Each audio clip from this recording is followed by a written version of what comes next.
तो ये जो मंत्र है इसमें वो रहस्य छुपा हुआ है जो कि अमरत्व की तरफ आपको ले जा सकता है, या जिसको यूज़ करके जो अमर हुए होंगे उन्होंने इसको यूज़ किया होगा। यानी अब 7 नहीं है, तो मतलब 33 है। 33 आफ्टर दिस 7, अच्छा, तो 40 हो गए। और इन 40 के अलावा भी कुछ नाम जो हमको पता हैं कि वो अमर हैं। तो दोस्तों, स्वागत है आपका एक और मज़ेदार स्पिरिचुअल पॉडकास्ट में। आज हमारे साथ है विवेक शुक्ला जी। ये एक राइटर है, इन्होंने एक बुक लिखी है मंत्रा द इमॉर्टल सीक्रेट, और इन्होंने हमें उस बुक में ये बताया कि हमारे वेदों में ही ऐसा राज है जिससे अमर हुआ जा सकता है। और उस बुक को लिखने के लिए इन्होंने बहुत ज़्यादा रिसर्च करी है। तो ऐसा इन्होंने इस बुक में बताया कि महादेव ने ही वो मंत्र दिया है, और वो मंत्र इतना आम है कि हम सब उस मंत्र का जाप करते हैं, पर वो मंत्र इतना ज़्यादा प्राचीन, इतना ज़्यादा स्पेशल, इतना ज़्यादा पावरफुल है कि हमें उसकी पावर का ही नहीं पता। तो इस पॉडकास्ट में हम उस मंत्र के बारे में तो जानेंगे ही, साथ ही साथ हम अपने फेवरेट देवों के देव महादेव की बात करेंगे। कुछ ऐसी बातें जो महादेव के बारे में हमें नहीं पता वो हम सर से जानेंगे। तो sir, welcome. Welcome sir. Thank you everybody. सबसे पहले तो मैं आप लोगों का धन्यवाद देना चाहूँगा कि सनातन संस्कृति के प्रचार के लिए जो आप लोग ये काम कर रहे हैं, ये डेफिनेटली साधुवाद का पात्र है।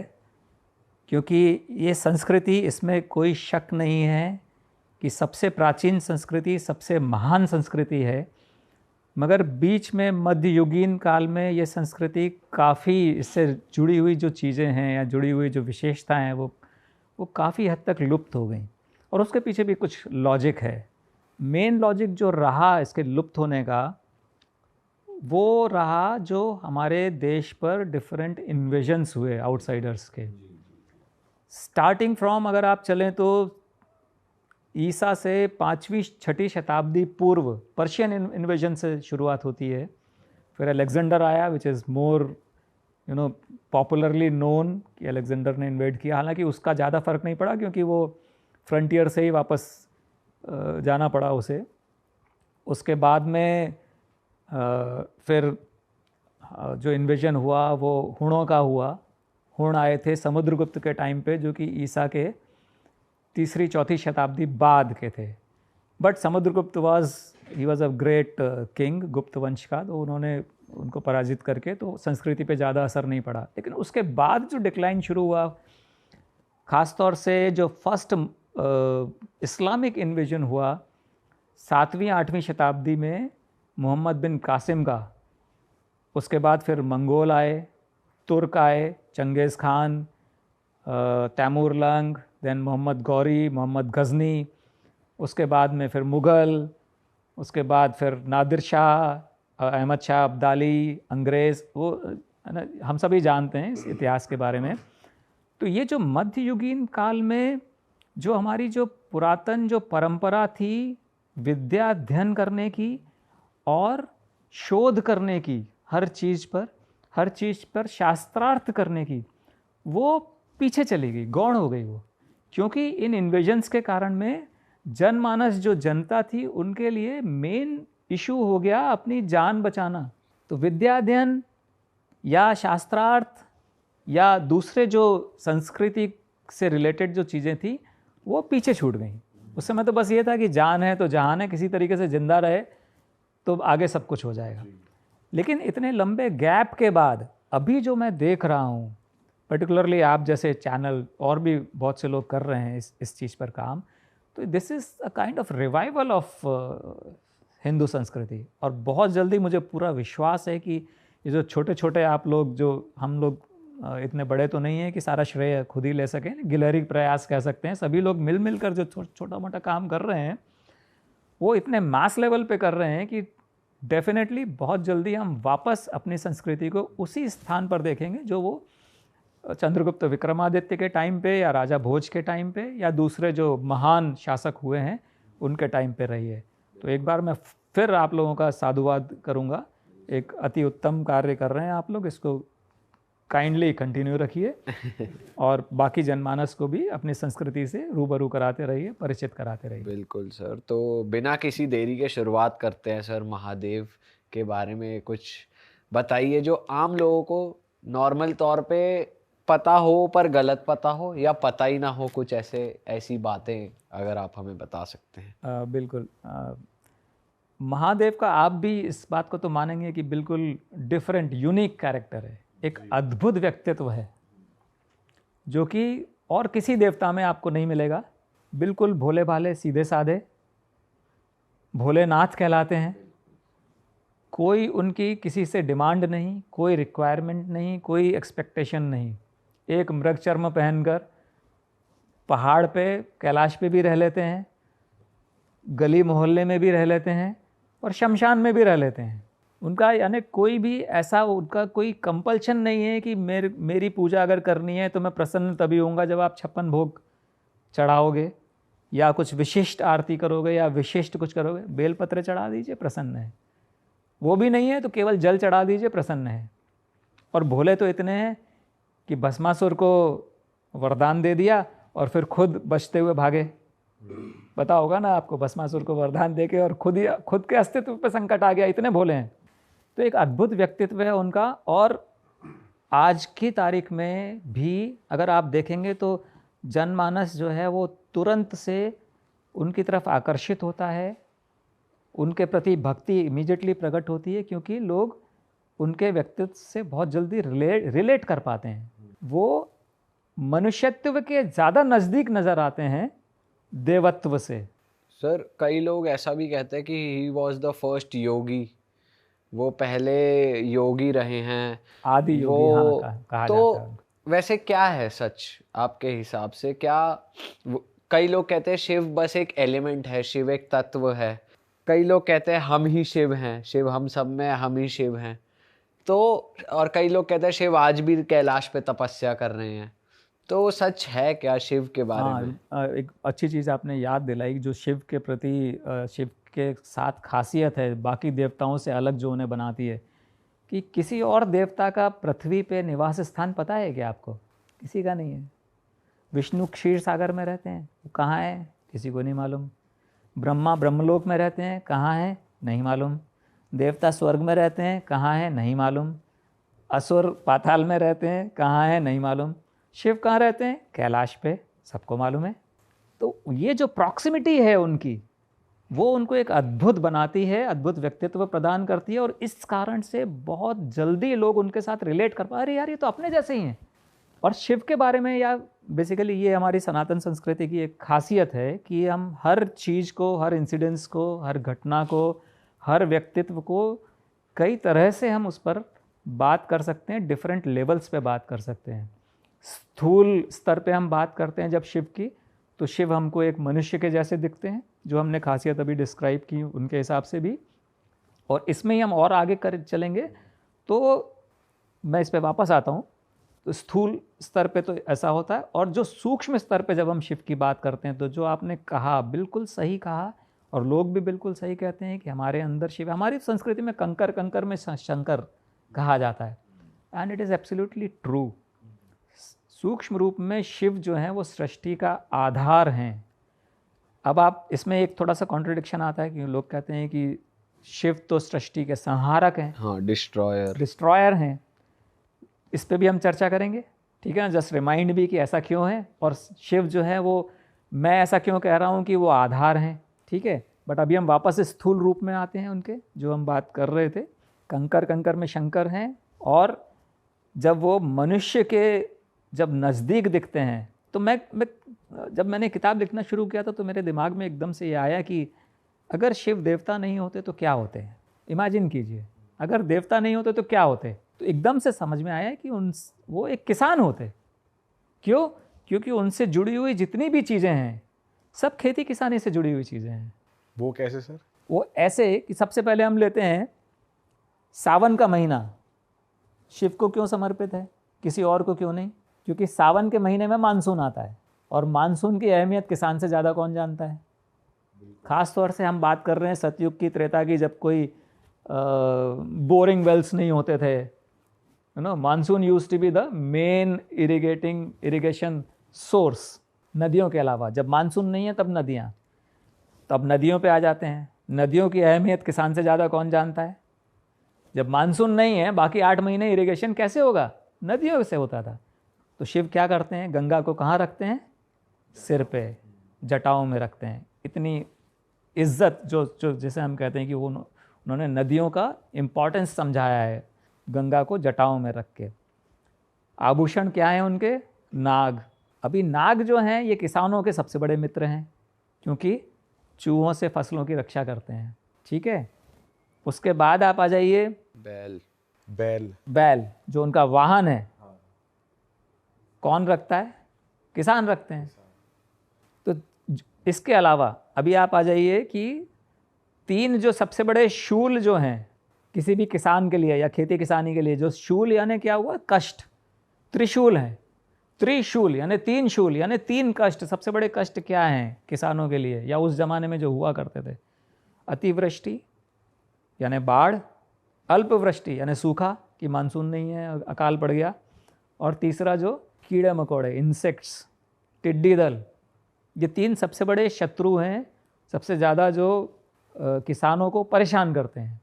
तो ये त्रिशूल से उन्होंने इंडिकेट किया और साथ में इनके सॉल्यूशन भी बताए। अल्पवृष्टि अगर है तो नदियां हैं, गंगा को धारण किया हुआ है। अतिवृष्टि अगर है, बाढ़, तो उसको कंट्रोल करने के लिए क्या किया है उन्होंने? गंगा को जटाओं में बांध लिया है। गंगा को डायरेक्टली फ्लो नहीं किया है। ऊपर से जब ब्रह्मा जी के कमंडल से जब वो गिरी है गंगा, तो पहले शिव ने जटाओं में धारण किया है, डायरेक्टली नहीं गिरने दिया है उसको। उसके वेग को कंट्रोल किया है और फिर उसको फ्लो करने दिया है। तो ये सीधा सीधा इंडिकेशन है कि आपको अगर बाढ़ पे कंट्रोल करना है तो आपको बांध होने चाहिए आपके पास में। और तीसरा क्या? जो टिड्डी दल है या जो कीड़े मकोड़े हैं, ये किससे भागते हैं? आज की तारीख में भी अगर आप देखोगे तो जैसे टिड्डी दलों का आक्रमण होता है अफ़गानिस्तान पाकिस्तान साइड से, हमारे राजस्थान पंजाब के एरिया में कुछ सालों में आक्रमण होता है। करोड़ों की संख्या में टिड्डियाँ आती हैं। अभी रिसेंटली भी हुआ था। तो उनको भगाने के लिए जो इकलौता आज की तारीख में भी जो किया जाता है गाँव में, रात भर जो है ढोल नगाड़े थाली साउंड से भागते हैं। ये सब बजाए जाते हैं, रात भर ग्रामीण जो है वो शोर मचाते रहते हैं, तब जो टिड्डियाँ भागती। तो डमरू को हम उससे एग्जैक्टली तो उसका सॉल्यूशन उन्होंने डमरू दिया। डमरू is nothing but miniature drums. तो उन्होंने 3 जो शूल हैं उनको भी आइडेंटिफाई किया हुआ है और उनके तीनों के सॉल्यूशंस भी दिए हुए हैं। तो इससे समझ में आता है कि वो अगर देवता नहीं होते। ये आपका पर्सनल थ्योरी है वैसे? पर्सनल मेरा परसेप्शन है, definitely perception of Shiv, definitely. पर एकदम अप्रोप्रिएट भी बैठ रहा है ये अगर देखा जाए तो। हाँ बिल्कुल। अच्छा, और दूसरी चीज़ जो क्या है, शिव को जो जब ये किसान अगर थे तो फिर उनके साथ में एक और चीज़ जुड़ती है। उनसे जुड़े हुए जितनी भी चीज़ें आप देखो तो वो सब इंडिकेट करते हैं मॉर्टेलिटी से इमॉर्टेलिटी की तरफ। फॉर एग्ज़ाम्पल, शिव को मृत्युंजय कहा गया, एक नाम है शिव का। शिव को महाकाल भी कहा गया है। महाकाल का मतलब क्या होता है? काल से परे। काल के भी 2 अर्थ हैं, काल यानी टाइम भी होता है और काल यानी मृत्यु भी होता है। तो टाइम से परे या मृत्यु से परे मतलब एक ही है, अमर। मृत्युंजय, महाकाल अमर हो गया। मृत्युंजय का क्या शाब्दिक अर्थ है? जिसने मृत्यु पे विजय प्राप्त की, यानी दोबारा से अमर, जो अमर हो गया। नाउ द पॉइंट इज कि अमर तो विष्णु भी हैं, तो उनको मृत्युंजय क्यों नहीं कहते? शिव को क्यों कहते हैं? तो कहीं ऐसा तो नहीं, ये मेरा पर्सनल परसेप्शन है कि शिव वाकई में एक किसान थे जिन्होंने सीक्रेट टू इमॉर्टेलिटी खोजा, अमरत्व का रहस्य खोजा, अप्लाई किया अपने ऊपर, अपनी फैमिली के ऊपर, और फिर इस रहस्य को इस तरह से कोड किया कि ये फ्यूचर में भी लोगों को अवेलेबल रहे, लेकिन कुछ गिने चुने लोगों को जो कि इसको समझ सके, जिनका इतना आस्तिक होना चाहिए, इतना विश्वास होना चाहिए और इतनी उनकी IQ लेवल होना चाहिए कि उस कोडेड लैंग्वेज में जो सीक्रेट है उसको डिसिफर कर पाएँ। अभी मैंने ये क्यों कहा कि उनके सारी जर्नी जो है वो मॉर्टेलिटी से इमॉर्टेलिटी की तरफ। आप रुद्राभिषेक करते हैं, रुद्राभिषेक में क्या आइटम्स यूज़ करते हैं हम? दूध, दही, घी, शहद, गंगा जल।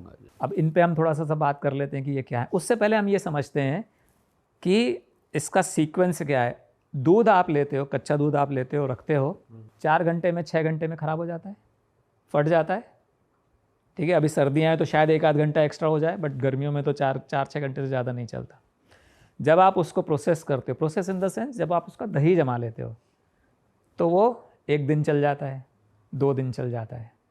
जब आप उसको फर्दर प्रोसेस करते हो, उसमें से मठा निकलता है जो 4 दिन चल जाता है, 6 दिन चल जाता है, 7 दिन चल जाता है। मठे से निकलता है मक्खन जो कि 2 हफ्ते, 3 हफ्ते, 4 हफ्ते चल जाता है। और मक्खन से निकलता है घी, which is an immortal substance. जो शुद्ध गाय का जो शुद्ध देसी घी होता है, दैट इज़ इमॉर्टल, वो कभी खराब नहीं होता। लाइक शहद इज़ इमॉर्टल सब्सटेंस। हड़प्पा कालीन जार में शहद निकला है। हड़प्पा कालीन यानी 4000 BC, यानी आज से 6000 साल पहले। वो आज भी ईटेबल है। 6000 साल पुराना रखा हुआ शहद इमॉर्टल हुआ। 6000 साल में जब खराब नहीं हुआ तो अब क्या होगा? गंगा जल तीसरी चीज़ है इमॉर्टल सब्सटेंस। आप गोमुख से या गंगोत्री से जल लेकर आइए, उसको रखे रहिए, आप सालों रखे रहिए, उसमें कभी कीड़े नहीं पड़ेंगे। दूसरा कोई पानी आप रख लीजिए, आप 4 दिन के अंदर कीड़े पड़ जाएंगे उसमें। अब आते हैं हम रुद्राभिषेक पे कि रुद्राभिषेक में यही चीज़ें क्यों यूज़ होती हैं। आपने दूध से, दही से, घी, मक्खन से घी, ये जर्नी क्या है? मॉर्टेलिटी से इमॉर्टेलिटी की तरफ जर्नी है ये। वही घी दूध के अंदर था ना, उसी में से निकला ना, लेकिन दूध फिर भी फट जाता है। तो जब हम दूध से दही, दही से मक्खन, मक्खन से घी की तरफ बढ़ते हैं तो हम बेसिकली लॉन्जिविटी बढ़ा रहे हैं, उसका जीवन काल बढ़ा रहे हैं सब्सटेंस का। वही घी जो इमॉर्टल है वो दूध में भी है, दूध में ही है रादर, पहले भी था, फिर भी दूध फट जाता है। तो this is something analogous to our body and our soul. Soul immortal है, बॉडी मॉर्टल है। सोल अंदर है, बॉडी ख़त्म हो जाती है, सोल बचती है। तो बेसिकली जो हमारी संस्कृति में जो 4 जो हमारे पुरुषार्थ बताए गए हैं, धर्म, अर्थ, काम, मोक्ष। मोक्ष is your ultimate target in our culture. Ultimate target, वहाँ तक जाने का रास्ता क्या है? ऐसे ही है, प्रसंस्करण होते होते, प्रोसेसिंग होते होते वहाँ पहुँचते हैं, दूध से घी तक। अब मुझे बताइए कि ये सारी चीज़ें, यही एलिमेंट्स जो हैं रुद्राभिषेक में ही क्यों इस्तेमाल होते हैं? विष्णु की पूजा में क्यों नहीं होते? या ब्रह्मा की पूजा में क्यों नहीं होते? ब्रह्मा की वैसे पूजा ही बहुत कम होती है, एक ही जगह होती है, लेकिन जो भी होती है विष्णु जी की भी अवतारों में ही होती है। ऐसे वो नहीं होती कि विष्णु जी की ही मेनली पूजा हो रही है, ऐसा नहीं होता। जैसे राम जी की पूजा होती है, कृष्ण जी की होती है। किसी भी और अवतार की पूजा में या देवता की पूजा में ये सीक्वेंस नहीं देखने को मिलेगा आपको, जो कि रुद्राभिषेक में मिलेगा। What does it indicate? वही चीज़ जो हमने मृत्युंजय और महाकाल के बारे में बात किया, ये प्रोसेस, ये these are again indications of Shiv's journey from mortality to immortality. अब ये इमॉर्टेलिटी का रहस्य है, ये हमको उन चीज़ों से भी समझ में आता है या मालूम पड़ता है। हमने सुना है कि शिव ने पार्वती को अमरनाथ की गुफा में अमरता का रहस्य सुनाया था, ये तो आपने सुना होगा। वहाँ पर एक कबूतर का जोड़ा रहता था, उन्होंने सुन लिया, वो अमर हो गए। तो आज भी जब लोग बाग जाते हैं अमरनाथ यात्रा पे तो वो कबूतरों का जोड़ा मिलता है, ठीक है ना? यानी कोई रहस्य तो है। यही रहस्य शिवजी ने दूसरी बार, क्योंकि उस समय पार्वती जी की नींद लग गई थी, जब दोबारा से सुनाया तो वो रहस्य मत्स्येंद्र नाथ ने सुना, जो कि मानसरोवर झील के अंदर मछली के फॉर्म में थे, और वो सुनकर वो अमर हो गए, जिन्होंने आगे चलकर नाथ पंथ को एस्टैब्लिश किया। तो ये रहस्य है, ये तो समझ में आता है अलग अलग चीज़ों से, उसके इंडिकेशंस भी हैं। और ये इससे भी समझ में आता है कि जो जिससे इस किताब की शुरुआत होती है, वो एक श्लोक जो दिया हुआ है, जो पद्म पुराण में दिया हुआ है और मार्कंडेय ऋषि ने लिखा है, अश्वत्थामा बलिव्यासो हनुमानश्च विभीषण कृपा परशुरामश्च सप्ततै चिरजीविन। ये 7 जो हैं चिरजीवी हैं, 7 अमर लोग हैं। प्रश्न ये उठता है कि 7 ही क्यों हैं, 70 क्यों नहीं? इन 7 ने ऐसा क्या किया जो कोई और नहीं कर पाया? या कहीं ऐसा तो नहीं है कि ये मार्कंडेय पुराण में लिखा हुआ है 7? मार्कंडेय पुराण कब लिखा गया था? हज़ारों साल पहले। तो क्या बीच के हज़ारों साल में कोई 8वां, 9वां, 10वां कोई नहीं हुआ? प्रश्न उठता है ना, अपने एक जिज्ञासा उठती है कि यार ऐसा कुछ तो स्पेशल किया होगा उन्होंने, इन 7 ने। या तो स्पेशल पूजा की, स्पेशल हवन किया, स्पेशल डाइट ली, स्पेशल एक्सरसाइज की, कुछ ना कुछ तो किया। तो वो क्या है? नंबर 1। नंबर 2, वही चीज़ दूसरा कोई क्यों नहीं आया? 7 के बाद 70 क्यों नहीं हुए? तो जब इस पे जब बात होना शुरू हुआ, जब रिसर्च होना स्टार्ट हुआ तब समझ में आया कि ये जो पहला जो क्वेश्चन है कि इन्होंने क्या स्पेशल किया, ये है एक आयुर्वेदिक फार्मूला जो कि एक मंत्र में, और वो मंत्र है ऋग्वेद के 7वें मंडल के 4थे अध्याय में लिखा हुआ है। वशिष्ठ मुनि ने लिखा है वो। मैं उसको खुलासा नहीं करूँगा क्योंकि then it will be a spoiler for the book, क्योंकि उसका हमने उसमें क्वेश्चन ही जो ब्लर्ब है उसमें दिया हुआ है कि वो कौन सा प्राचीन मंत्र है जिसमें अमरत्व का रहस्य छुपा हुआ है।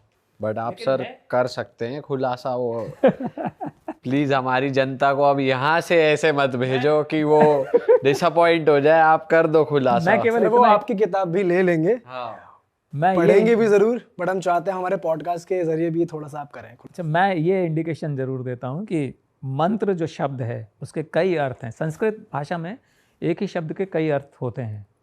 तो अगर आप संस्कृत की डिक्शनरी भी उठाकर देखेंगे तो मंत्र का एक जो शाब्दिक अर्थ है वो है रहस्य, which I was also not knowing earlier, कि मंत्र का एक अर्थ रहस्य भी है।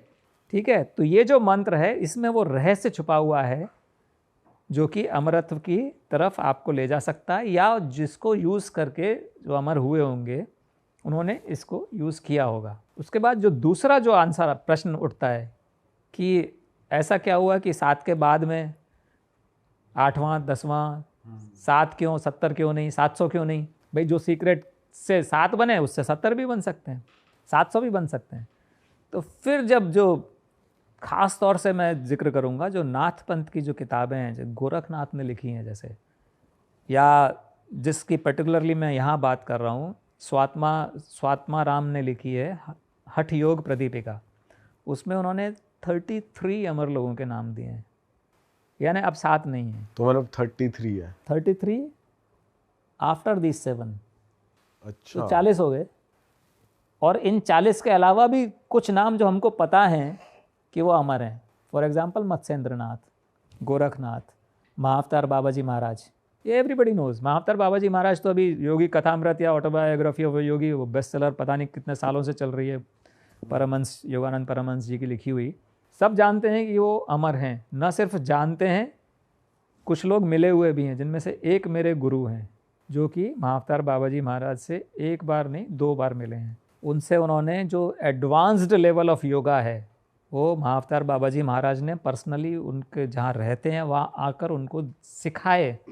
ये इस घटना का जिक्र मेरी जो इसका जो पार्ट 2 आएगा, मंत्र का यंत्र नाम है उसका, उसमें उस घटना का पूरा जिक्र है। अब यहाँ पर मैं थोड़ा सा डाइवर्जन लूँगा कि मंत्र बेसिकली ये जो इमॉर्टल सीक्रेट है, दिस इज़ इन 3 पार्ट्स, मंत्र, यंत्र और तंत्र।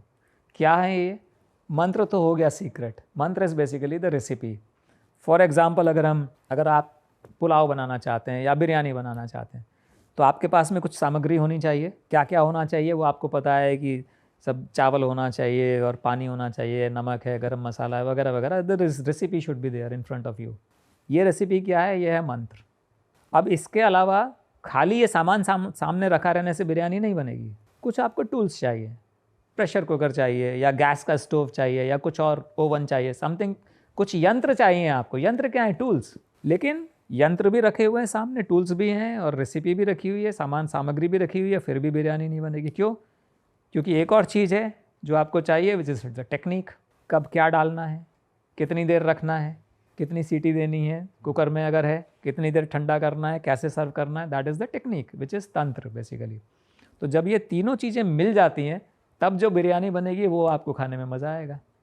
That will be the perfection, perfect रहेगी वो। तो ये 3 पार्ट्स में है। अभी मंत्र ये लॉन्च हुई है, यंत्र पे अभी काम चल रहा है, जिसमें कि टूल्स पे हम बात करेंगे कि कौन से ऐसे टूल्स हैं। यहाँ पर मैं आपको एक और चीज़ कवर करता हूँ कि इस मंत्र में अगेन जो जितनी भी जो चीज़ें जुड़ी हुई हैं शिव से जुड़ी हुई हैं, क्योंकि शिव ने अमरता का इसका रहस्य उन्हीं को मालूम है, उन्होंने ही खोजा है और इसको कोड किया है। और इसके जो हिंट्स हैं वो 12 ज्योतिर्लिंग में छोड़े हैं। जो 12 ज्योतिर्लिंग हैं हमारे देश में, इसमें प्रश्न ये उठता है कि उनको ज्योतिर्लिंग क्यों कहते हैं। आप गए होंगे ज्योतिर्लिंग में, वहाँ कोई ज्योति जलती दिखी आपको? कहीं नहीं दिखती। फिर ज्योतिर्लिंग क्यों बोलते हैं? बिकॉज यहाँ ज्योति इज़ बेसिकली इंडिकेटिव ऑफ ज्ञान, तमसोमा ज्योतिर्गमय एक हमारा एक श्लोक है, यानी तम यानी अंधकार से प्रकाश की ओर ले चलो। अंधकार से प्रकाश का सिंपल मीनिंग नहीं है, जैसे हमने कहा हमारी संस्कृति में हर चीज़ को आप अलग अलग तरह से आप डिस्कस कर सकते हैं। तम यानी अज्ञान, अंधकार यानी अज्ञान, उससे ज्योति की तरफ ले चलो यानी ज्ञान की तरफ ले चलो। तो ये ज्योतिर्लिंग जो हैं ये वो 12 लोकेशंस हैं जहाँ पर शिव ने ज्ञान का प्रकाश फैलाया, ज्योति नहीं है वहाँ पर कोई। बट सर हर ज्योतिर्लिंग की अपनी एक कहानी है, अपनी कहानी, एक स्टोरी है, तो उसको भी डिकोड करना होता है। एग्जैक्टली हर ज्योतिर्लिंग की अपनी एक विशेषता है, हर एक के पीछे अपनी एक कहानी है। फॉर एग्जाम्पल सोमनाथ को प्रथम ज्योतिर्लिंग माना जाता है, उससे जुड़ी हुई कहानी आपने सुना होगा कि चंद्रमा रोहिणी नक्षत्र पे दक्ष की जो है वो 27 बेटियां थीं, उनमें से 27 की का विवाह हुआ था चंद्रमा से, बट चंद्रमा आसक्त थे रोहिणी नक्षत्र के ऊपर, तो दक्ष ने क्रोधित होकर श्राप दिया और उनको क्षय रोग हो गया, जिसको कि आजकल टीबी कहते हैं। वो सुना होगा ना, और do I need to repeat that? आप कर ही दो, अब शुरू करिए, तो कई लोगों को जिनको नहीं पता होगा उनको पूरा पता चलना चाहिए। तो चंद्रमा की मैरिज हुई थी 27 दक्ष की पुत्रियां थीं। 27 बेसिकली नक्षत्र हैं ये। तो चंद्रमा सबसे ज़्यादा आसक्त थे रोहिणी के ऊपर, तो बाकी जो उनकी 26 सिस्टर्स थी उन्होंने अपने पिता से कंप्लेन किया कि वो हमारे ऊपर ध्यान नहीं देते हैं। तो दक्ष ने एक दो बार समझाया चंद्रमा को, लेकिन वो नहीं माने, तो दक्ष ने फिर उनको श्राप दिया क्षय रोग होने का। तो चंद्रमा को क्षय रोग हुआ। अभी जब वो रोग हुआ तो फिर चंद्रमा परेशान हुए, तो वो पहुँचे शिव जी के शरण में, और शिव जी ने फिर उनको उस रोग से मुक्ति दिलाई। और चंद्रमा ने उनसे ये वरदान मांगा कि आप सोमनाथ है ना, चंद्रमा के नाथ, सोम इस चंद्रमा बेसिकली, कि आप सोमनाथ में स्वयं उपस्थित हो, विराजित हो और वहाँ पर उनकी ज्योतिर्लिंग की स्थापना हुई। प्रथम ज्योतिर्लिंग कहा जाता है। ऐसे हर ज्योतिर्लिंग की अलग अलग कहानियाँ हैं, और उन सभी का जो इतिहास है या जो उनकी कहानी है उससे जुड़ी हुई जो किंवदंतियाँ हैं वो सारी इस किताब में मैंने उनको समावेश करने का प्रयत्न किया। आपका जो सवाल था कि मंत्र का कौन सा मंत्र है, तो इसका हेडिंग्स से ही इसका आंसर मिल जाता है। वो मंत्र है बेसिकली महामृत्युंजय मंत्र। अभी मज़ेदार बात यह है कि महामृत्युंजय मंत्र इतना कॉमन मंत्र है कि ज्योतिर्लिंग से, सारे ज्योतिर्लिंग से लेके गली मोहल्ले के छोटे से छोटे मंदिर में भी आपको वो लिखा हुआ मिल जाएगा। और हम घर पे भी पूजा करते हैं तो उसका जाप करते हैं, घर में कोई भी पंडित भी आते हैं तो वो उसका जाप करते हैं। और इसको माना जाता है कि इवन जो मृत्युशैया पे व्यक्ति जो पड़ा हुआ है, मृत्यु का सामने आ रहा है, उसको अगर महामृत्युंजय मंत्र का जप करते हैं तो उसकी तबीयत ठीक हो सकती है। इसका शाब्दिक अर्थ क्या है? एक तो नॉर्मल अर्थ है, अगेन हम उसी एक टिपिकल हैबिट, उस पिकुलरिटी पे आ रहे हैं संस्कृति के, कि मल्टीपल मीनिंग्स हैं। महा का अर्थ क्या है? The great. मंत्र का हमने बता दिया ऑलरेडी, इट इज़ सीक्रेट। बहुत से अर्थ हैं लेकिन उनमें से एक अर्थ है रहस्य। और मृत्युंजय मतलब मृत्यु पे विजय प्राप्त करने वाला। तो अब महामृत्युंजय मंत्र का सीधा सीधा अर्थ क्या हो गया? The great secret of winning over death, और इन अदर वर्ड्स मोक्ष प्राप्ति का। मोक्ष नहीं, मोक्ष इज डिफरेंट, और अमरत्व इज डिफरेंट। ठीक है, अमरत्व इज है उसी बॉडी में, उसी बॉडी को कंटिन्यू करते हुए। मोक्ष में आप मृत्यु के बाद आप पुनर्जन्म होता है, फिर आप कोशिश करते हो, कई जन्मों के बाद में मोक्ष की प्राप्ति होती है। लेकिन अमरत्व जो है वो उसी बॉडी को रखते हुए, जैसे बाबा जी महाराज की हम बात कर रहे थे अभी, Mahavatar Baba ji Maharaj, he is said to be having a diamond body, वज्र, उनका जो देह है वज्र देह कही जाती है, डायमंड बॉडी। इसीलिए वो हज़ारों साल से हैं लेकिन अभी भी वो 30-35 साल के ही नज़र आते हैं, उम्र बढ़ती नहीं है उनकी। तो महामृत्युंजय मंत्र यानी सीधे सीधे इसका ट्रांसलेशन हो गया the great secret of winning over death, और the great secret of for immortality. But इसको यूज़ कैसे करना है वो आप अपनी नेक्स्ट बुक में बताओगे? हाँ, वो यूज़ करने के लिए जो टूल्स चाहिए वो यंत्र में आएगा, जो टेक्निक चाहिए वो तंत्र में आएगा। बट सर आपको मतलब इतनी श्योरिटी कैसे है कि यही वो मंत्र है? क्योंकि इसकी तो जप कई लोगों ने कितनी बार भी कर लिया होगा, बट आपको इतनी श्योरिटी कैसे है कि हाँ ये वही मंत्र है? हाँ, वेरी गुड क्वेश्चन। इसके लिए हमको फिर से उसके तह में जाना पड़ेगा कि इसमें जो वर्णन है, जो डबल मीनिंग है। अच्छा, डबल मीनिंग क्यों है? बड़ी सिंपल सी चीज़ है। जब शिव ने इसकी खोज की, इस रहस्य की, और इसको उन्होंने फ्यूचर जनरेशन्स के लिए रखा भी, लेकिन उनको ये भी सुनिश्चित करना था कि ये गलत हाथों में नहीं पड़ जाए। फॉर एग्जाम्पल, अगर ये रहस्य अगर हिटलर को मिल जाता या ओसामा बिन लादेन को मिल जाता, ये लोग अगर अमर हो जाते, तो सर्वनाश हो जाता पृथ्वी का। सही बात है। इसलिए उन्होंने क्या किया, इसको कोड किया और उसकी कुंजी गुरु शिष्य परंपरा में छोड़ी। उसका जो कि पहले तो इसको समझना ही बहुत मुश्किल है, अगर समझ में आ भी जाए तो भी यूज़ तब तक नहीं कर पाओगे जब तक कि गुरु आपको उसकी की नहीं देगा फाइनली, डिजिटल की, कि आपको पता तो है सामने लॉक लगा हुआ है, लेकिन you don't know the code, the numbers. जब वो नंबर्स मिलेंगे तब वो लॉक ओपन होगा। तो इसका जो नॉर्मल जो प्रचलित अर्थ है इसका, ओम त्र्यंबकम यजामहे सुगंधिम पुष्टिवर्धनम उर्वारुकमिव वंदनान मृत्युर्मुक्षी यमामृतात्। ओम त्र्यंबकम यजामहे यानी हम उन तीन नेत्रों वाले यानी शिव, तीन नेत्रों वाले शिव की आराधना करते हैं। सुगंधिम पुष्टिवर्धन, जिनकी सुगंधि पूरे विश्व में फैली हुई है, पूरी सृष्टि में फैली हुई है। उर्वारुकमिव वंदनान मृत्युर्मुक्षी यमामृतात्। और उनसे हम ये प्रार्थना करते हैं कि मृत्यु के समक्ष हमारे देह से हमारी आत्मा इतनी आसानी से निकले, बिना कष्ट के निकले, जैसे कि एक खरबूजा या ककड़ी या खीरा, जो बेल में लगने वाले जो फल होते हैं, वो जिस तरह से जब पक जाते हैं तो साइलेंटली अलग हो जाते हैं, बिना कोई फस क्रिएट किए, पता भी नहीं चलता और वो अलग हो जाते हैं। ऐसे ही हमारी देह से हमारी आत्मा अमर हो, मुक्त हो, ये हम प्रेयर करते हैं तीन नेत्रों वाले शिव से। ये इसका प्रचलित अर्थ है। और ये अर्थ इसको इस तरह से कोड किया कि इस अर्थ को पढ़ के सुन के हम हज़ारों सालों से, हज़ारों करोड़ों लोग इसको जप कर रहे हैं, लेकिन किसी को सब यही मानते हैं कि ये प्रेयर है शिव के लिए। लेकिन इसको जब हम दूसरे अर्थ में जाते हैं, जब हम इसका शाब्दिक अर्थ लेते हैं, मैं एक दो एग्जाम्पल दूंगा, पूरा तो नहीं। त्र्यंबकम का अर्थ होता है शिव के तीन नाम, 3 सिनोनिम्स ऑफ शिव।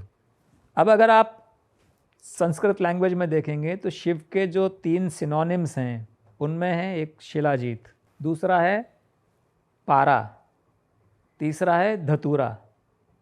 ये आप देखिएगा डिक्शनरी में आपको नाम मिलेंगे ये। सुगंधिम पुष्टिवर्धनम, सुगंधी क्या है? आयुर्वेद में सुगंधी कहते हैं सल्फर को, ठीक है। अभी इंग्रेडिएंट्स आपको रेसिपी मिलनी स्टार्ट हो रही है। पुष्टिवर्धनम, पुष्टि क्या है? पावर, हुष्ट पुष्ट कहते हैं ना, हुष्ट पुष्ट है, बहुत पावरफुल है। पुष्टिवर्धनम, इंक्रीज करना, पावर जिसकी इंक्रीज की गई है। और केमिकल लैंग्वेज में उसको देखेंगे तो इट इज़ कंसंट्रेटेड। तो ये एलिमेंट्स हैं, इनको जब इनका जो रिएक्शन जो बनेगा आयुर्वेद के हिसाब से, वो जो जिस्ट बनेगा, that will provide you with longevity. अब प्रश्न आपका जो the wonderful question you asked कि आप श्योर कैसे हैं कि ये चारों पांचों चीज़ों को मिला के कुछ करने से, और वो हम आते हैं इस पे रिसर्च पे। आज की तारीख में जो साइंस जो रिसर्च कर रही है, और ये रिसर्च लॉन्जिविटी के ऊपर पूरे विश्व में 50 इंस्टीट्यूशंस में चल रही है। स्टैनफोर्ड यूनिवर्सिटी में चल रही है, हेब्रू यूनिवर्सिटी में चल रही है, मेलबोर्न यूनिवर्सिटी में चल रही है, टोक्यो यूनिवर्सिटी में, बहुत जगह रिसर्च चल रही है लॉन्जिविटी पे। अभी अमृत पे नहीं चल रही है, अमृत तो उनके लिए बहुत दूर की कौड़ी है। अभी उम्र बढ़ाने पे कि जो नॉर्मल एज है ह्यूमन बींग्स की, वो 70 से 80 हो जाए, 100 हो जाए, 125 हो जाए, 150 हो जाए, that will be a big achievement for the modern science. मज़ेदार बात यह है कि ये जो रिसर्च चल रही है, ये एक पर्टिकुलर वर्म पे चल रही है सभी जगह पे। सी एलिगन नाम है उस वर्म का। और उस पे ही क्यों चल रही है? क्योंकि उसका जीवन काल जो है वो 2 हफ्ते का होता है, रफली 14-15 दिन का। नंबर 2, उसका जो सेलुलर स्ट्रक्चर है वो ह्यूमन बींग से काफ़ी मिलता जुलता है। तीसरा, उसका डीएनए इज़ वेरी सिंपल। उसके साथ में आप फिडल आसानी से कर सकते हो, उसको मैनिपुलेट आसानी से कर सकते हो। तो ये 3 रीजन्स के कारण that is the perfect guinea pig जिसको हम कहते हैं, जिसके ऊपर ये एक्सपेरिमेंट्स चल रहे हैं। अब एक एग्जांपल लूँगा मैं केवल। जब इस सी एलिगन के ऊपर, ये रिसर्च पेपर में है, these are published papers available on Google, आप देख सकते हैं। सी एलिगन के ऊपर एक उसके माइटोकॉन्ड्रिया में जब एक पर्टिकुलर मॉलिक्यूल इंसर्ट किया गया तो उसका लाइफ स्पैन डबल हो गया, यानी 2 हफ्ते से 4 हफ्ते हो गया। और वो मॉलिक्यूल क्या था? हाइड्रोजन सल्फाइड, H2S गैस जो हम कहते हैं, जो हम प्रैक्टिकल्स करते हैं स्कूल्स में, जिसकी बड़ी तीखी गंध होती है, H2S। अभी आप हमने जो मंत्र में जो अवयव जो लिए, उसमें सल्फ़र है, उसमें बाकी चीज़ें हैं, उनका एक बाई प्रोडक्ट अगर आप केमिकल इक्वेशन बनाओगे तो H2S निकलेगा। तो क्या ये केवल एक कोइंसिडेंस कह सकते हैं? दूसरा एग्जांपल हम लेते हैं, उसी सी एलिगन पे कैनबिस के साथ में, कैनबिस क्या है? भांग, ठीक है ना, शिव। इसलिए मैं ये कह रहा हूँ कि ये सारी चीज़ें शिव से जुड़ी हुई हैं, तो हम घूम फिर कर वापस वहीं आते हैं, Shiv's journey from mortality to immortality. कि रहस्य किसने, जो आप कह रहे हो ना इतने कॉन्फिडेंट कैसे हो, रहस्य शिव ने ही, उनसे जुड़ी हुई सारी चीज़ें हैं यार। भांग का जब प्रयोग किया कैनबिस का, तो 35% उसका लाइफ इंक्रीज हो गया। छोटा मोटा नहीं, 1-2% तो एरर में चला जा सकता है। तो भांग है, धतूरा है, अब धतूरा यहाँ आ गया, और ये सारी पॉइजनस चीज़ें। एक और प्रश्न जो आप पहले भी पूछ रहे थे कि सारी पॉइजनस चीज़ें क्यों शिव से, इसी कारण से जुड़ी हुई हैं सारी पॉइजनस कोई भी एलिमेंट होता कब है पॉइजनस? जब वो एक पर्टिकुलर क्वांटिटी से ज़्यादा लिया जाता है, देन इट बिकम्स टॉक्सिक। हर एलिमेंट की एक पर्टिकुलर वैल्यू होती है जहाँ तक वो एडवांटेजेस, या तो एडवांटेजेस रहेगा या फिर वो न्यूट्रल रहेगा, कोई असर नहीं करेगा। जब वो जैसे कहते हैं ना, अति सर्वत्र वर्जयेत, अति किसी भी चीज़ की होती है तो वो नुकसान करती है। ऐसे ही ये जो टॉक्सिक विष भी है, विष भी क्योरिंग के लिए, उपचार के लिए इस्तेमाल होता रहा है, इन द राइट क्वांटिटी। अगर अप्रोप्रिएट क्वांटिटी में यूज किया जाए पॉइजन, तो उम्र बढ़ाने के लिए एज अ कैटलिस्ट यूज हो रहा है वो। एग्जैक्टली। तो ये जो सारी जो विषैली वस्तुएं हैं, ये शिव से ही रिलेटेड क्यों हैं? इन सब का रोल है।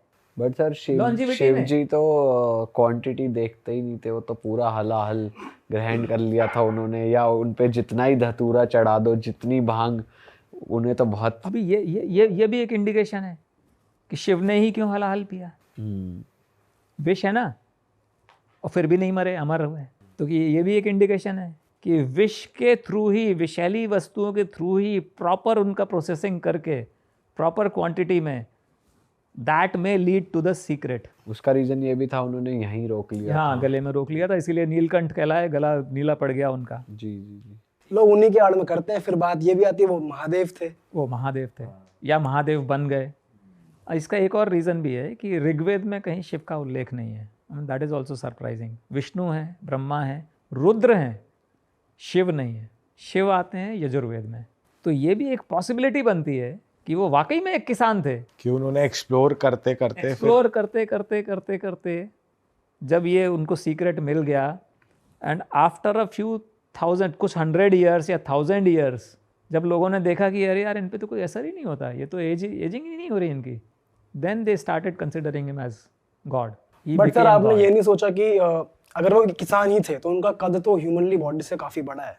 ये बड़ा है या छोटा है, आई डोंट नो, बिकॉज मेरे सामने कभी आए नहीं सर, है। ऐसा भी कहते हैं शिव का ना आदि है ना अंत है, ना कोई बिगिनिंग है ना एंड है। हाँ, तो फिर एक किसान की तो बिगिनिंग है कि उसको किसी ने बनाया है, बट शिव ने ही पूरी दुनिया बनाई है, ऐसा आपने कहा खुद ही। हाँ। कि शिव बनाने वाले हैं, बल्कि लोग कहते हैं शिवा द डिस्ट्रॉयर। बट तो फिर ये हम डिफरेंट, थोड़ी कॉन्ट्राडिक्शन नहीं हो रही थ्योरी? एग्जैक्टली, ये कॉन्ट्राडिक्शन तब नहीं होगी जब हम रीम में, हम डिफरेंट रीम में बात, डिफरेंट लेवल पे जा रहे हैं। अब हम स्थूल से सूक्ष्म में जा रहे हैं। जब सूक्ष्म लेवल पे उसका विश्लेषण करते हैं तो सर थोड़ा आप एक्सप्लेन कर सकते हैं ऑडियंस को, सूक्ष्म क्या होता है, स्थूल क्या होता है? डिफरेंट लेवल हो गया बेसिकली। जैसे सूक्ष्म यानी physical form, physical is your स्थूल फॉर्म, और जो दूसरा फॉर्म है सूक्ष्म फॉर्म में, उसको शिव को ही अगर हम लें, या एनर्जी है, या वो सारी चीज़ें इंटैंजिबल चीज़ें हैं जिन पर हम मनन कर सकते हैं, चिंतन कर सकते हैं, लेकिन शायद हम उनको स्पर्श नहीं कर सकते। एनर्जी कह सकते हैं। Energy, yes, energy is that. तो शिव सृष्टि का आधार भी हैं, और ये कंसेप्ट कहाँ से आया हुआ है? अर्धनारीश्वर से। अर्धनारीश्वर का अगर आपने देखा होगा, या अर्धनारीश्वर को समझने के लिए हमको शिवलिंग को थोड़ा समझना पड़ेगा। शिवलिंग बहुत ज़्यादा कंट्रोवर्शियल टॉपिक है हमारे सनातन धर्म में, लोगों ने इसको अलग अलग तरीके से ले रखा है। मैं आपका परसेप्शन जानना चाहता हूँ, आपको क्या लगता है? Yes, very true. पर्टिकुलरली जो फॉरेन जो स्कॉलर्स आए और उन्होंने वेदों का अध्ययन किया या हिंदू धर्म का अध्ययन किया, उन्होंने हमेशा ये सिद्ध करने की कोशिश की है, ये उनकी समझ थी कि शिवलिंग यानी हम लोग हिंदू लोग जो है वो फैलस वर्शिप करते हैं, उसका कुछ मजाक भी बनाया गया कि मतलब हीनता की दृष्टि से देखा गया, क्योंकि उनका जो विजन है वो वहीं तक सीमित है। उन्होंने केवल शेप देखा कि पुरुष लिंग है, स्त्री योनि है, इसलिए ये फैलस वर्शिप है। बट उसके पीछे का जो फिलॉसफी है वो उन्होंने नहीं समझा, वो शायद उनका उतना परसेप्शन भी नहीं रहा होगा। बेसिकली लिंग जो शब्द है, ये इसका जो शाब्दिक अर्थ है वो है चिन्ह, प्रतीक या जेंडर। जेंडर भी होता है, जैसे स्त्रीलिंग इज़ योर फेमिनिन जेंडर, पुरलिंग is your masculine gender, neuter gender. Now Shivling is the fourth gender. Fourth in the sense कि एक तो हो गया masculine gender, feminine gender, third is neuter gender which is absence of the first two, जो ना masculine है ना feminine है, वो है neuter gender. What about that gender जो कि दोनों है, मैस्कुलिन भी है और फेमिनिन भी है, that is the fourth gender. इसलिए शिवलिंग में आपको दोनों जेंडर दिखेंगे। मैं उनकी बुराई नहीं करता, मैं उनको गलत नहीं समझता, उनके परसेप्शन के हिसाब से they could see only the phallus and the yoni, because both are together. और ये जो शिवलिंग है टुगेदर से फोर्थ जेंडर से क्या मतलब है? This is basically an attempt to teach the masses about the Cosmos.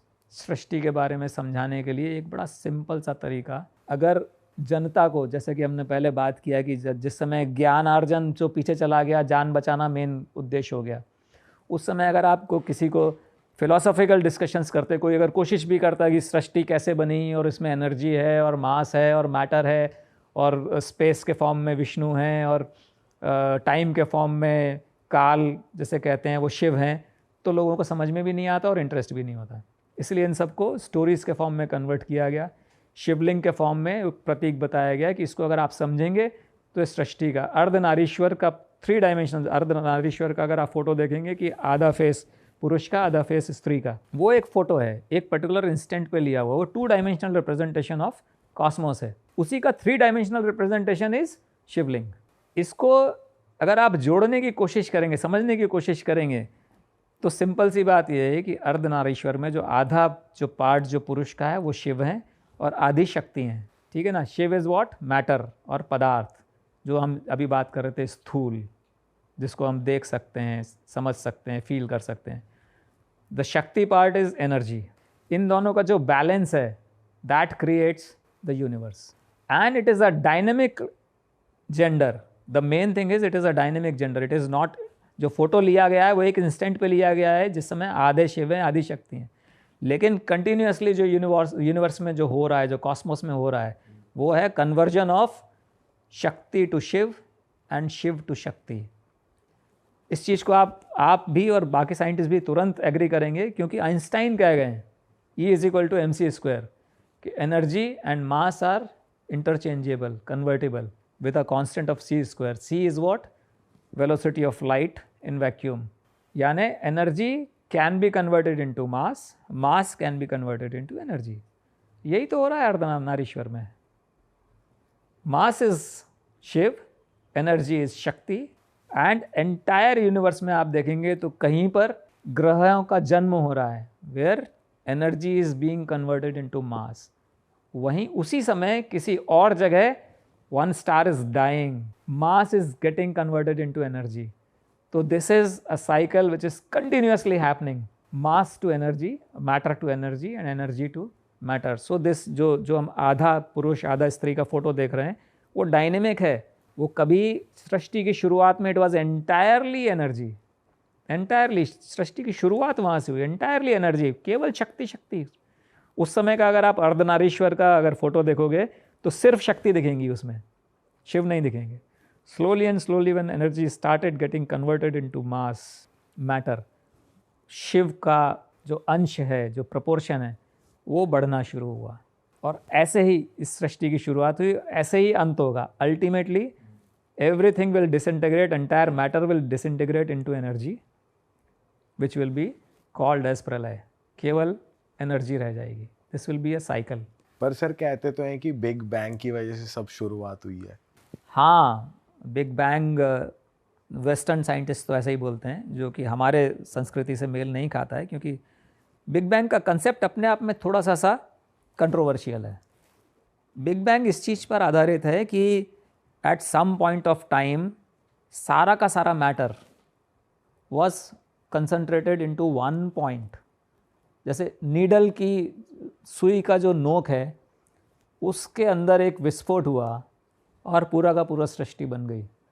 अभी आप देखो, ज़रा सोचो, trillions of stars in one galaxy and there are trillions of galaxy like that. Imagine कर सकते हो कितना मैटर है यूनिवर्स में। वो सारा मैटर, जिसमें सूर्य से हज़ारों गुना बड़े भी ग्रह हैं, वो सारे किसी समय एक सुई की नीडल के पॉइंट में समाये हुए थे। Is it possible? सर ये तो इंसान की बनाई थ्योरी है, इन पे तो क्या ही। उसके पीछे लॉजिक है, उसके पीछे मतलब इट्स नॉट इलॉजिकल। लॉजिक केवल उसके पीछे एक ही है कि आज की तारीख में जब हम अन्वेषण करते हैं जब कॉस्मोस का, तो हमको जितनी भी गैलेक्सीज दिखती हैं वो सब they are going away from each other. Since they are going away from each other, going farther and farther, तो इसको रिवर्स जब आप कैलकुलेट करते हो, रिवर्स डायरेक्शन में आप लेके जाते हो, तो आप फाइनली वहाँ पहुँचते हो कि सभी एक साथ होंगी कभी ना कभी। हाँ, तो जब आप कह रहे थे कि महाप्रलय आएगी तो जितना भी मास सब एनर्जी बन जाएगा, तो you are saying this will repeat again, energy will again convert into mass? Definitely. इसमें एक प्रश्न उठता है कि जब एक साथ सारी चीज़ें हो रही हैं, कि कहीं पर एनर्जी कन्वर्टिंग टू मास और कहीं पर मास कन्वर्टिंग टू एनर्जी, तो फिर ऐसा कैसे हो जाएगा कि सारी की सारी एनर्जी हो जाएगी? उस समय भी तो कुछ एनर्जी मास में कन्वर्ट हो रही होगी। उसका आंसर ये है कि जो कन्वर्जन रेट है, एनर्जी से मास बनने की rate is very very very slow. इसको हम कभी डिस्कस करेंगे। यहाँ पे हमारा वो भी सिद्धांत काम आता है जो हमारे शास्त्रों में दिया हुआ है कि ओम से सृष्टि की उत्पत्ति हुई। तो जब हम उस पर हम डिटेल में बात करेंगे कि एनर्जी से साउंड कैसे जनरेट हुआ और फिर उस साउंड से कैसे मास जनरेट हुआ, तो this is perfectly, I am fully convinced कि येस दैट इज़ ट्रू। ओम से सृष्टि की उत्पत्ति हुई। जो पहला साउंड जनरेट हुआ, जब energy started getting converted into matter, जब वेव्स बननी शुरू हुई उसकी, तो वो वेव्स फ्रीक्वेंसी जो बनी, जो साउंड क्या है, साउंड इज़ वेव्स, तो वो जो वेव्स बनी, साउंड बना, वो साउंड ओम था। तो जो रेट है एनर्जी से मास बनने का, एनर्जी से मैटर बनने का, it is very very slow, जबकि मैटर से एनर्जी बनने का rate is very very fast. For example, सूर्य है हमारा, उसका एनर्जी जो निकल रही है वो मास को कंज्यूम करके निकल रही है। जो उसका जो गैसेज हैं वो जल रही हैं, उससे एनर्जी निकल रही है हीट और लाइट के फॉर्म में। It is very fast process. कुछ 10-20 बिलियन ईयर्स में सन विल डाई, जबकि बनने का जो साइकिल है, जो हमारी सृष्टि का साइकिल है, it is set to be 311 trillion years, जो कि लाइफ स्पैन है ब्रह्मा का। इसलिए धीरे धीरे क्या होगा, पहले तो मैटर बनता रहा, एनर्जी कम होती चली जा रही है। पॉइंट पे आधा शिव आधी शक्ति। अभी मास जो डिसइंटीग्रेट होगा फास्टर होगा, शिव से शक्ति में कन्वर्जन इज़ फास्टर, इसलिए प्रीडोमिनेंट कौन हो जाएगा, शक्ति, एनर्जी। एनर्जी से मास बन रहा है, बहुत कम बन रहा है, मास से एनर्जी बन रही है, बहुत ज़्यादा बन रही है। तो धीरे धीरे बैलेंस किधर शिफ्ट हो जाएगा, towards energy. And that will be when the वापस हम उसी लेवल पर पहुंचेंगे जब केवल एनर्जी बची हुई है, that will be the pralay and the next cycle, Brahma cycle will start. Sir वैसे यूनिवर्स में ये साइमल्टेनियसली चल रहा होगा ना, energy to mass then mass to energy? Yes, चल रहा है। और वो बैलेंस सिर्फ इनकी रेट क्योंकि डिफरेंट है, इसलिए वो बैलेंस धीरे धीरे टिल्ट होता रहेगा एनर्जी के साइड में, और तभी जाकर साइकिल कंप्लीट होगी ना, नहीं तो प्रलय आती नहीं कभी।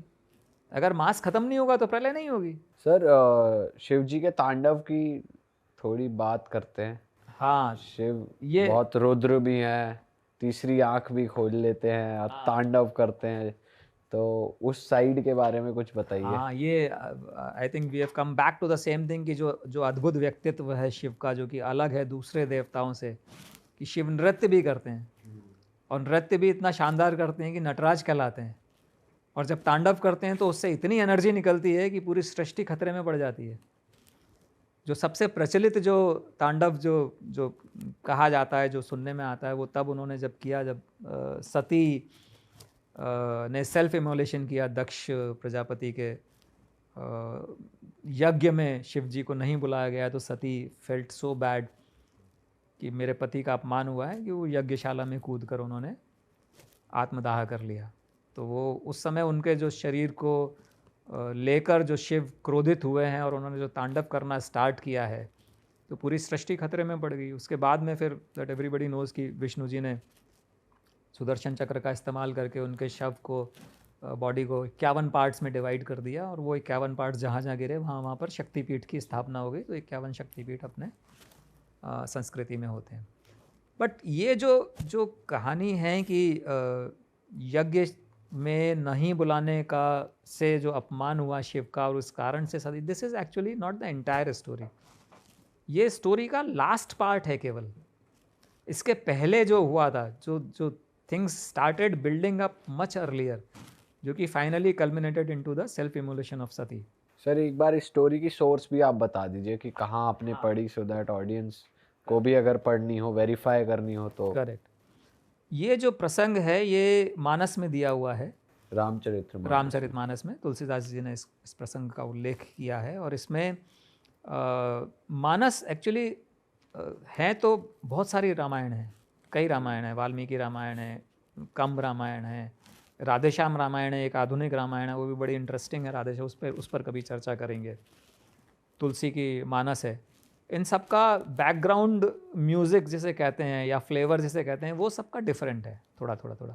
और वो उस समय की, जिस समय वो लिखी गई, उस समय की काल और परिस्थितियों के हिसाब से वो चेंज है। तो मानस जिस समय लिखा गया उस समय भक्ति का पूरा पुट है उसमें, बैकग्राउंड म्यूज़िक भक्ति का है उसमें पूरी मानस में। हर श्लोक में, हर तीसरे श्लोक में, चौथे श्लोक में भक्ति आ जाती है। कंब रामायण में ऐसा नहीं है। कंब रामायण में जो बैकग्राउंड म्यूजिक है वो श्रृंगार का है। वाल्मीकि रामायण सिंपल है, नरेटिव है, ठीक है। डिफरेंसेस हैं उनमें आपस में, वो उनके जो लेखक की मनस्थिति और परिस्थितियों से भी काफ़ी कुछ फ़र्क पड़ता है। तो मानस में ये उल्लेख किया है, 50 जगह उल्लेख किया है तुलसीदास जी ने कि शिव राम के भक्त हैं और राम शिव के भक्त हैं, ठीक है। राम ने जब लंका पे चढ़ाई की तो सबसे पहले शिवलिंग की स्थापना की, रामेश्वरम में पूजा की, उसके बाद में ही उन्होंने युद्ध किया। सिमिलरली राम जो स्वयं विष्णु के अवतार हैं, उनके सबसे बड़े भक्त हैं हनुमान, जो कि शिव के अवतार हैं। तो राम के अवतार के भक्त शिव के अवतार। कई जगह पर तुलसीदास जी ने ये शो किया है, जिक्र किया है कि शिव बार बार प्रणाम करते हैं राम को। और ये जो प्रसंग जिसकी मैं बात कर रहा हूँ, ये एक्चुअली स्टार्ट ही इस चीज़ से हुआ कि शिव और सती कैलाश पर थे और शिव जी ने कुछ मुस्कुराए और प्रणाम किया। तो सती को आश्चर्य हुआ कि स्वामी आप तो स्वयं ईश्वर हैं, आप किसको प्रणाम कर रहे हैं। तो शिव ने बोला कि नहीं, वो विष्णु के साक्षात अवतार हैं, पुरुषोत्तम, मर्यादा पुरुषोत्तम राम, वो वन में भटक रहे हैं इस समय, मैंने उनको प्रणाम किया। ये प्रसंग है सीता अपहरण के तुरंत बाद का, जब सीता जी रावण ले गया है उनको और राम और लक्ष्मण वन में भटक रहे हैं, उनको ढूंढ रहे हैं और बहुत ज़्यादा परेशान हैं। मतलब उस समय उनकी जो कहते हैं जो मनुष्य लीला, नर लीला कर रहे हैं, वो उस समय उनमें ईश्वरत्व नहीं है। हालांकि उनको मालूम है कि सीता लक्ष्मी का अवतार है, उनका कुछ होने वाला नहीं है, अपहरण करने से कुछ नहीं होने वाला, लेकिन वो नर लीला कर रहे हैं। तो वो काफ़ी परेशान हैं और इवन पेड़ पौधों से और जीव जंतुओं से सबसे पूछ रहे हैं कि सीता को कहीं देखा गया, सीता को कहीं देखा गया। तो सती जब ये देखती हैं तो उन्हें बड़ा आश्चर्य होता है, उनके मन में एक संदेह उत्पन्न हो जाता है कि आप तो कह रहे थे कि विष्णु के अवतार हैं और ये तो इस तरह सामान्य पुरुषों की तरह बिहेव कर रहे हैं। एक तो विष्णु के अवतार हैं, लक्ष्मी की अवतार सीता को कोई राक्षस उठा के ले गया, तो कुछ समझ में नहीं आ रहा, कुछ संदेह उनके मन में हो गया कि पता नहीं। तो उन्होंने शिव जी से पूछा कि स्वामी अगर आप आज्ञा दें तो मैं छोटा सा इनका एक परीक्षा लेना चाहती हूँ। मुझे समाओ, मेरे को हजम नहीं हो रही ये बात, गले से नहीं उतर रही कि विष्णु के अवतार होकर इस तरह का इनका रिएक्शन होना चाहिए इस स्थिति में। तो शिव कुछ कहते नहीं है, मना ज़रूर करते हैं कि नहीं देवी ऐसा मत करिए आप, लेकिन उन्हें भी समझ में आ जाता है कि अब ये तो स्त्री हट है, उनके दिमाग में आ गया है, तो आज्ञा दे देते हैं। तो सती क्या करती हैं कि उसी वन में, उसी रास्ते पर जिस पे राम और लक्ष्मण आ रहे हैं, सीता का रूप धर के उस पे उनकी तरफ चलती हैं, ये सोच के कि जब सीता को देखेंगे सामने से आते हुए तो प्रसन्न हो जाएंगे, जो उनका जो अभी जो अवस्था है वो ठीक हो जाएगी। जब वो सामने से आती हैं तो राम रुक के उनको देखते हैं और फिर प्रणाम करते हैं उनको और कहते हैं कि माता, इस निर्जन वन में आप अकेली कैसे घूम रही हैं, महादेव कहाँ हैं? तो सती को एकदम झटका लगता है कि हाँ, झटका लगता है कि इन्होंने तो पहचान लिया, मैं तो सीता वेश में आई थी लेकिन इन्होंने पूछ लिया कि महादेव कहाँ हैं, इन्होंने पहचान लिया। तो वो थोड़ा सा हतप्रभ रह जाती हैं। फिर वो राइट साइड में जब मुड़ के देखती हैं तो उन्हें दिखता है कि राम, लक्ष्मण और सीता तीनों खड़े हुए हैं। तो उन्हें फिर आश्चर्य होता है। वो पीछे मुड़ के देखती हैं तो देखती हैं वहाँ भी राम, सीता, लक्ष्मण खड़े हुए हैं, लेफ्ट में भी खड़े हुए, जिधर देखती हैं वहाँ पर उनको राम, लक्ष्मण, सीता तीनों दिखते हैं। तब उनको एहसास हो जाता है कि शिव जो है वो सही कह रहे थे, ये वाकई में ईश्वर के अवतार हैं, विष्णु के अवतार हैं, और ये मेरे से बहुत बड़ी गलती हो गई कि मैंने एक तो स्वामी की आज्ञा नहीं मानी, उन्होंने मना किया था कि कोई उनका आप परीक्षा मत लीजिए, और गड़बड़ हो गई है। तो वापस जाती हैं और थोड़ा प्रायश्चित भी करती हैं, बुरा भी लगता है उनको। लेकिन फिर क्या होता है, शिव का जो उनके प्रति व्यवहार है वो थोड़ा बदल जाता है। क्यों बदल जाता है? क्योंकि शिव देखते हैं जब उनकी तरफ तो उन्हें अब वो जो कुछ क्षणों के लिए उन्होंने जो सीता का रूप धारण किया था वो दिखाई देता है सती के अंदर, और उन्हें लगता है कि सीता तो मेरी माता के समान है। तो अब सती पत्नी हैं और सीता माता हैं और दोनों एक ही देह में आ गई हैं, तो अब वो जो स्त्री पुरुष का या पति पत्नी का जो संबंध है वो तो अब नहीं हो सकता। इस कारण से कुछ समय बाद जब उनका व्यवहार बदलता है तो सती को भी समझ में आ जाता है कि अब व्यवहार बदल गया है इनका, अब मेरे साथ इनका जो प्रेम था वो कुछ हट गया है, वो एक अलग डायरेक्शन में चला गया, एक अलग फ्लेवर में चला गया है। तब उनको लगता है कि मेरे से पहले तो भूल हुई, मैंने आज्ञा का उल्लंघन किया, दूसरे अब ये कभी भी मुझे पत्नी रूप में स्वीकार नहीं करेंगे, इसलिए अब इस देह को रखने का कोई फ़ायदा नहीं है, कोई औचित्य नहीं है। अब मुझे अगर शिव को पति के रूप में पाना है तो मुझे ये देह छोड़ के नई देह लेकर दोबारा से इनसे विवाह करना पड़ेगा, तभी मैं इनकी पत्नी बन पाऊंगी। तो ये यहाँ से उनके मन में ऑलरेडी ये चीज़ भरी हुई थी, ये this has started building up in her mind. उनको समझ में आ गया था कि अब यही रास्ता है। उसी समय जो दक्ष ने जो यज्ञ किया, दक्ष बेसिकली जब प्रजापति उनको बनाया गया, Prajapati is a title basically, Prajapati बनाया गया तो जैसे कि इसमें मानस में लक्ष्मण जी ने कहा है, जब भरत आते हैं रामचंद्र जी से मिलने के लिए, जब ये लोग वन में हैं और भरत पूरी सेना लेकर आते हैं राम को वापस लाने के लिए, लेकिन राम और लक्ष्मण क्या समझते हैं कि ये सेना लेके हमको मारने आ रहे हैं। लक्ष्मण पर्टिकुलरली ये समझते हैं कि भरत सेना के साथ आ रहे हैं, इसका मतलब इनके मन में खोट है, अब ये श्योरिटी करना चाह रहे हैं कि 14 वर्ष बाद भी राज्य इनके पास ही रहे, इसलिए सेना लेके आ रहे हैं। तो ये उनके मन में था। तो उस समय वो कहते हैं राम से कि पद मिलने के बाद में जिसको घमंड नहीं हुआ हो ऐसा कौन है, यानी हर किसी को कुर्सी मिलने के बाद में वो दिमाग खराब हो ही जाता है। ऐसा ही कुछ दक्ष के साथ हुआ। तो जब उनको जो घमंड आया, जो ईगो उनकी इन्फ्लेट हुई, तो उन्होंने बड़ा सा यज्ञ का आयोजन किया, दुनिया भर को बुलाया, 10,000 20,000, जैसे हम बड़ी बड़ी शादी पार्टी करते हैं तो जितने ज़्यादा लोग उतनी ज़्यादा हमारी इमेज अच्छी होगी ऐसा मान के चलते हैं, वैसे ही कुछ उनकी भी मेंटालिटी थी दक्ष की। सबको बुलाया लेकिन शिव को नहीं बुलाया, क्योंकि शिव उनके दामाद थे और उनको पसंद नहीं थे। पसंद इसलिए भी नहीं थे क्योंकि शिव, जो कि उनकी स्पेशलिटी है कि नंग धड़ंग रहना और कुछ करना नहीं और बस पूरे टाइम सन्यासियों की तरह रहना, तो वो somehow he didn't like him, इसलिए उन्होंने जानबूझ के नहीं बुलाया। सती वहाँ पहुँची तब भी शिव ने मना किया सती को। जब शिव के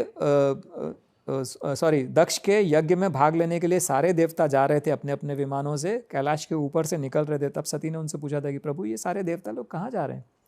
तब शिव ने बताया उनको कि आपके पिताजी ने ऐसा यज्ञ का आयोजन किया है और ये सब उसी में जा रहे हैं। तो वो खुश हो जाती हैं कि अरे वाह, पिताजी ने यज्ञ का आयोजन किया है तो मैं भी जाती हूँ, मैं भी उसमें शामिल होंगी, मेरे घर में मायके में इतना बड़ा यज्ञ हो रहा है, कितनी अच्छी बात है। तब शिव उनको मना करते हैं पहले एक बार कि नहीं आप मत जाइए। और जैसा कि तुलसी ने ही कहा है कि आवत ही हर्षत नहीं नैनन नहीं सने, तुलसी तहाँ न जाइए कंचन बरसे में है, यानी ऐसी जगह पे कभी नहीं जाना चाहिए जहाँ पर आपके जाने से किसी को खुशी ना हो और नैनो से स्नेह नहीं टपके। तो ऐसी जगह कभी मत जाइए, भले ही वहाँ पर कंचन बरसे ने सोने की बारिश हो रही हो तो भी मत जाइए ऐसी जगह पे। तो यही सीख जो है वो शिव ने सती को दी कि आप मत जाइए।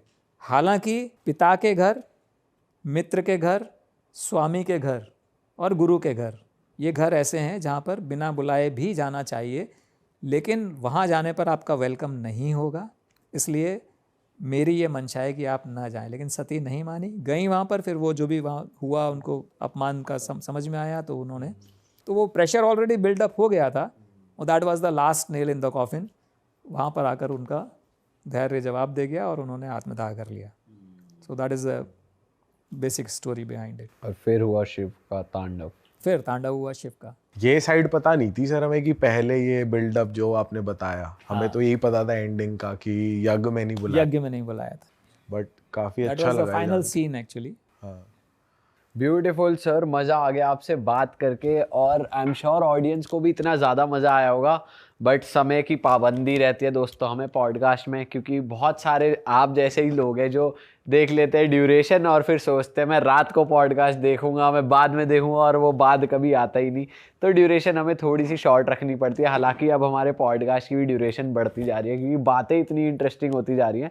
पर इस पॉडकास्ट को यहीं ख़त्म करते हैं। अगर आपको इस पॉडकास्ट में मज़ा आया तो ज़रूर कमेंट करिए। पार्ट 2 के लिए हम सर के साथ एक और एपिसोड ज़रूर शूट करना चाहेंगे, क्योंकि सर ने कुछ ऐसे इंटरेस्टिंग टॉपिक्स बताए जो हम इसमें कवर नहीं कर पाए, कि हमारे पुराणों में, वेदों में एरोप्लेन का, विमानों का एक विद प्रूफ बताया गया है। तो वैसे टॉपिक्स को अगर आप चाहते हो कि हम एक्सप्लोर करें तो पार्ट 2 के लिए कमेंट करिए। और मैं जनता से कहता हूँ, अगर आप यहाँ तक आ चुके हो भाई, आप लोग बहुत लकी हो, क्योंकि जो हमने कपड़े पहने ना, आप भी ले सकते हो। उसका रहस्य मैं बताने वाला हूँ। वो ये है, हमारी वेबसाइट पे जाइए rarestore.com, डिस्क्रिप्शन में लिंक है। ये देखिए, प्रणाम, मैं हिंदू हूँ, स्पिरिचुअल, आई एम स्पिरिचुअल, और take life as it comes, ऐसी पॉजिटिव चीज़ें आप ले सकते हैं। और हम सर के लिए भी अपनी मर्चेंडाइज आपको गिफ्ट करना चाहते हैं सर, प्लीज़ आप उसे एक्सेप्ट करें। ये सर खास आपके लिए है। तो ये सर बड़ी कूल पैकिंग में हमारी मर्चेंडाइज है। अगर हमारे कस्टमर्स, हमारे व्यूअर्स मंगाते हैं तो उन्हें भी ऐसे ही बॉक्स में मिलेगी। सर मैं चाहता हूँ आप अनबॉक्स करके ज़रा ऑडियंस को भी दिखाएं कि इसमें है तो है क्या। वंडरफुल। क्योंकि हमें भी नहीं पता अभी। बॉक्सिंग ग्लव तो नहीं निकलेगा उसमें? ओह ग्रेट, वाह सर, वंडरफुल। तो ये इसमें मग है। मग आ गया पहले। प्रणाम, मैं हिंदू हूँ। अभी न्यू ईयर आ रहा है दोस्तों, और आप भी अपने सारे ऐसे सनातनी दोस्तों को ऐसी स्पिरिचुअल, वंडरफुल। सर ये आपकी जॉगिंग की हुडी हो द गई। सेम, या दिस इज अ हुडी। हाँ, ग्रेट, वाइट कलर में। And what is this, black colour में। खोल के भी दिखा सर एक बार सकते खोलो ना इसको। लाउडी में खोलता हूँ सर। हैं। अच्छा, ये टोट बैग है। ये सर बैग है, आप बैग में हुडी रख के या अपना के कोई भी कीमती सामान इसमें रख सकते हैं। भाई ये कितनी तगड़ी चीज बना रहे हैं यार हम। भाई लो ना इसको जाके यार। सर से तो लो फीडबैक। सर आप बताओ आपको बहुत ही कैसा लगा? बढ़िया, अद्भुत है, बहुत सुंदर, सर कपड़ा कैसा लग रहा है? वंडरफुल। क्वालिटी सही है। हाँ बिल्कुल, पहनोगे इसको आप? शानदार। अरे यार क्यों नहीं क्यों नहीं, क्यों नहीं। दोस्तों आप भी अपने दोस्तों को, अपनी फैमिली मेंबर्स को, या आप खुद को फैब्रिक इज वंडरफुल, बहुत बढ़िया। एक अच्छा सा गिफ्ट दे सकते हैं एंड प्राउडली ऐसे अच्छे स्पिरिचुअल कपड़े पहन लाइव फीडबैक आपने सुनी लिया है कि कपड़े की क्वालिटी बढ़िया है। बहुत बहुत अच्छी क्वालिटी है। Thank you sir. मैं जनता को यही बता दूं कि भाई ये ना मल्टीपल कलर्स में अवेलेबल है, जाके वेबसाइट पे जरूर चेकआउट करें। मिलते हैं इसी के साथ नए पॉडकास्ट में। और सर की बुक का लिंक डिस्क्रिप्शन में है। सर की बुक खरीदें, पढ़ें और सर को भी अच्छा फीडबैक दें, ताकि जो इनका सेकंड पार्ट आने वाला है यंत्र, वो जल्दी से रिलीज हो और उसका भी एक अलग पॉडकास्ट हो। फिलहाल टिल देन मिलते हैं आपसे नए पॉडकास्ट में। हर हर महादेव, हर हर महादेव। जय भोले। जय भोले।